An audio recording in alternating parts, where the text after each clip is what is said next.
That's the intro. Let's look at love. Let's go over some really well-trodden ground.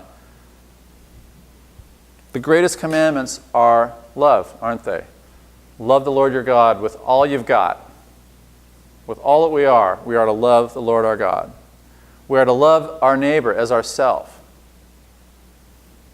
The whole Torah and all the prophets come down to that. So says Paul. Jesus sharpens it a little in the Sermon on the Mount. You've heard to love your neighbor and to hate your enemies, but I tell you, love your enemies and pray for those who persecute you. Be perfect as your Father in heaven is perfect. The Father's perfection is the love of enemies, and Jesus displays it. Natural love doesn't love enemies. Sure, natural love actually loves family. It loves self. It loves the neighbors, at least the ones that you get along with and enjoy being around. Enjoys house guests for up to 3 days, but really no long after that. There are natural loves, and they're good. Jesus says, I'm not calling you to that. Anybody can do that. The Gentiles do that. You want to follow me? Love your enemies. And he's doing just that, isn't he? It turns out that we're all his enemies. And we all end up as crowds shouting, crucify him. And he displays sacrificial love. John 13, announcing this, says he loved his disciples to the end.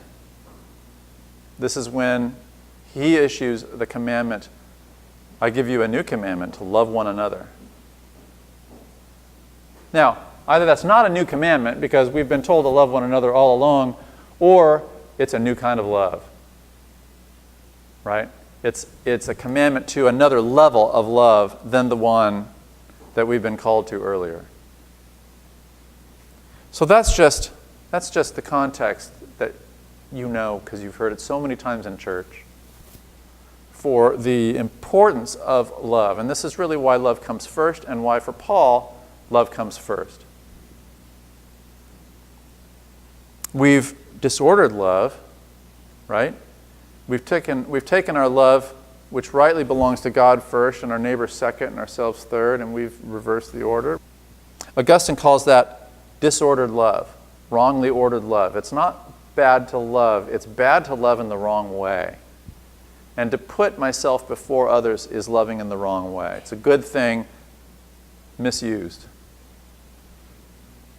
To love even my neighbor or my spouse before the Lord our God is wrongly ordered love.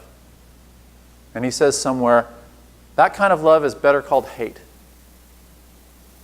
When you love in the wrong way, you're going to end up hating what you ought to be loving in the right way. Pretty perceptive. That kind of love is self-centered instead of other-centered. It's shallow instead of deep. It's fragile instead of being durable, right? Those kinds of loves are easily broken, easily shattered. They're destructive. They end up dragging us down. And that kind of love is futile. It brings up nothing. It yields nothing. It's empty. A good word for that is sin. Sin is wrongly ordered love.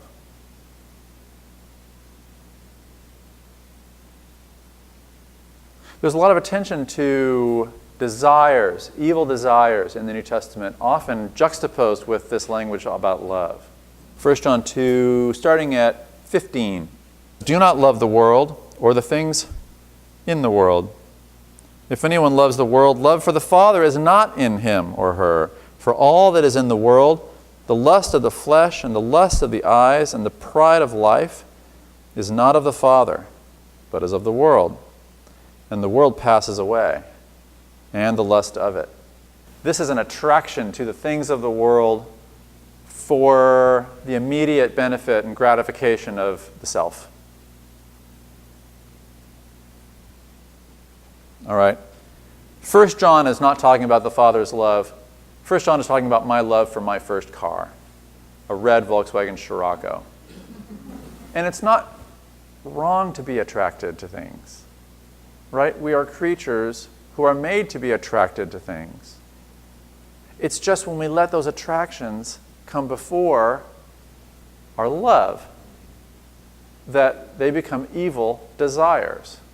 I haven't made much of the different vocabulary because that's often overdone. The words are a lot more interchangeable than we take them to be. And none of them comes ready-made with a Christian meaning that all we need to do is just fit it right into the slot, right? Jesus defines what love is. 1 John 4 is going to say so in a couple of chapters, right? This is love. Not that we loved God, but that God loved us.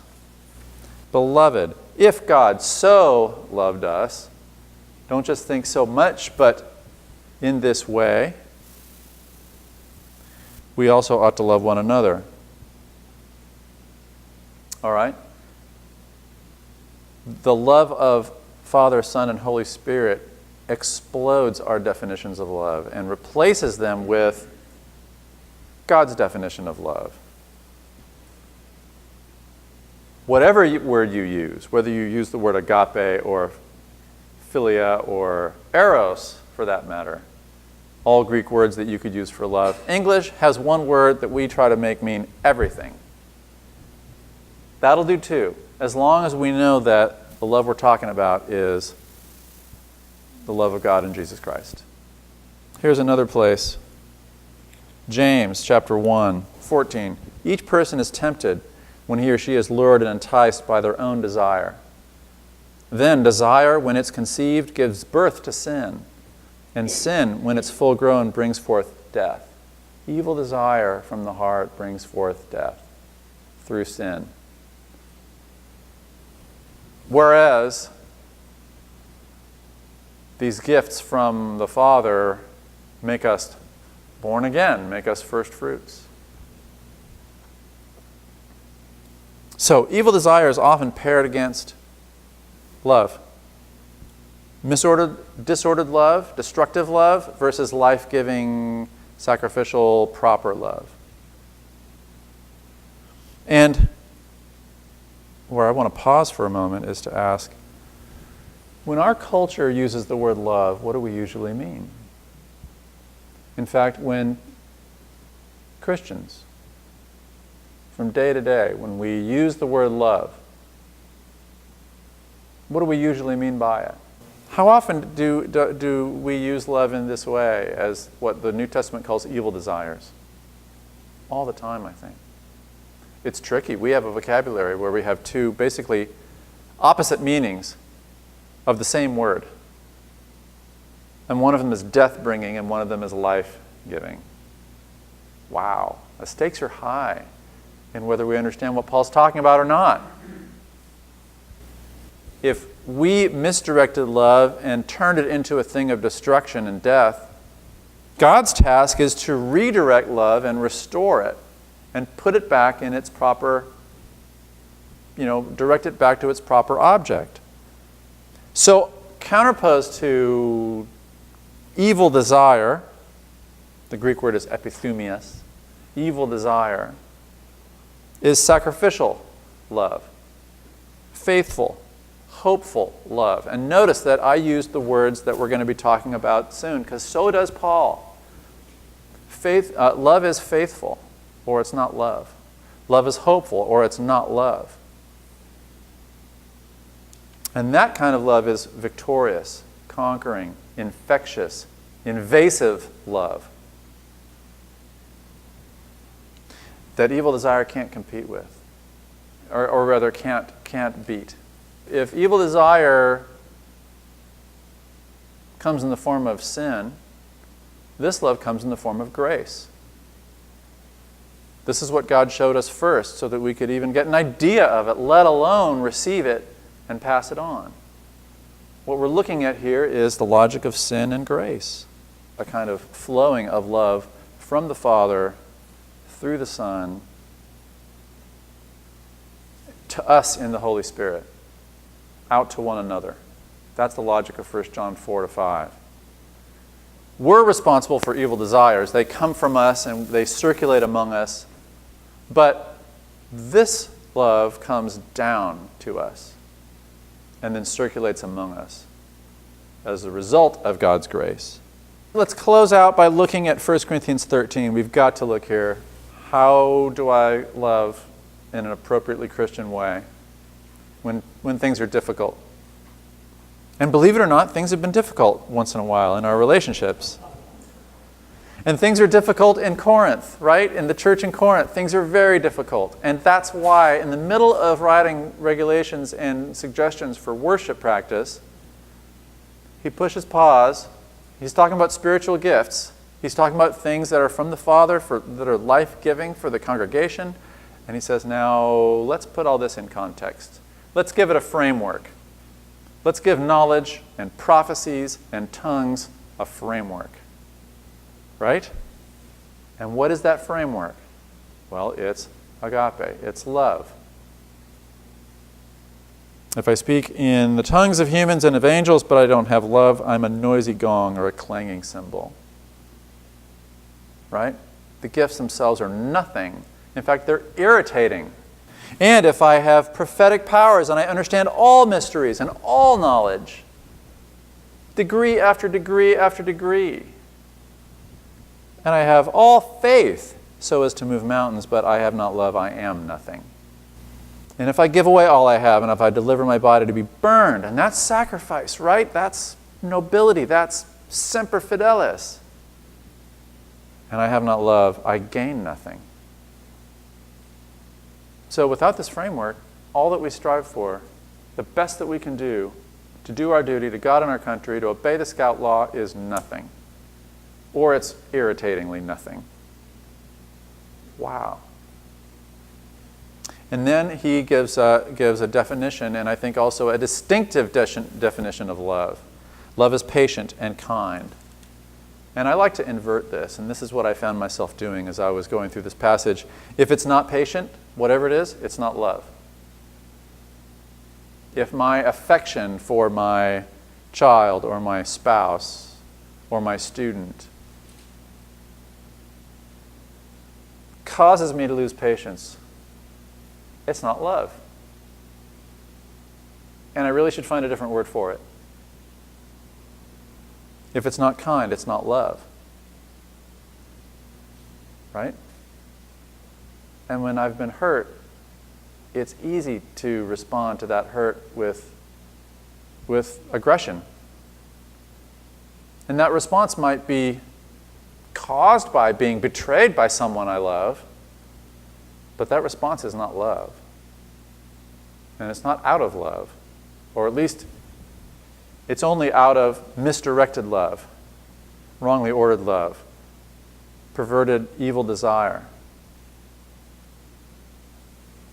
Love is not jealous or boastful. So if it's jealous, protective, or if it's self-magnifying, well, it's not love. It's not arrogant or rude. Right? You know how to work with this, right? By now. Love doesn't insist on its own way.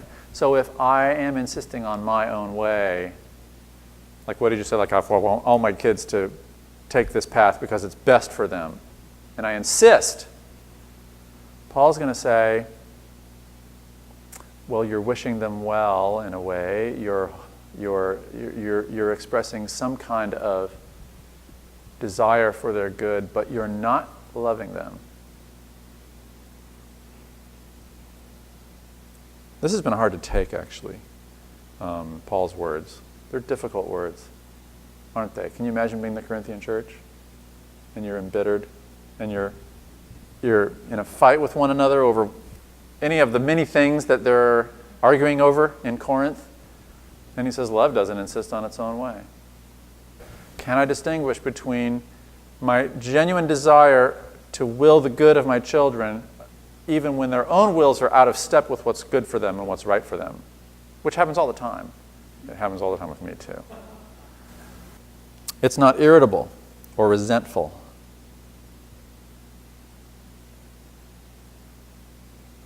Well, how about that? If the members of our family irritate one another, I think we're a family. I think that's what happens. Not all the time. We love being around each other, ordinarily, but we can also irritate one another. And we can resent slights, sometimes big slights. And when we act out of that, well, that kind of insisting on my own way to win isn't love. I have to be open to self-correction. When I've prayed over my own parenting, I've had to pray, okay, Lord, whatever it takes. Humble me if necessary. Even Jesus didn't insist on his own way. His own way would have been to avoid the cross, right? Not my will, but yours be done, Father. It doesn't rejoice at wrong, but rejoices in the right. So when I am glad to be proven right, when I'm ready to say, I told you so, that's not love, right? How much of this is in our political culture? I mean, we are immersed in finger pointing and in I told you so. But that's not love. And finally, we'll stop at verse 7. Love bears all things, believes all things. That's the word that means faith, by the way. Hopes all things, endures all things. Now, endurance is tied up with hope, isn't it? And we'll talk more about that next week. Faith is tied up here with bearing all things. Now, he can't mean that we are to believe everything. He can't mean that we are to trust everything, because we're so obviously not, right? I think the best way to understand this is to say, love never gives up trust, and this is specifically trust in God. And there is no reason, if it's love, to give up hope.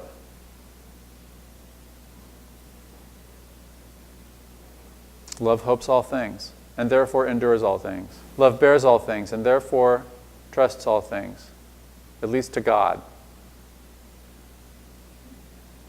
Love never fails. Love never ends. That's how you tell genuine love, the kind of love that frames Paul's imagination and frames Christian life and inhabits the third article of the Creed. That's how you tell it from so-called false love.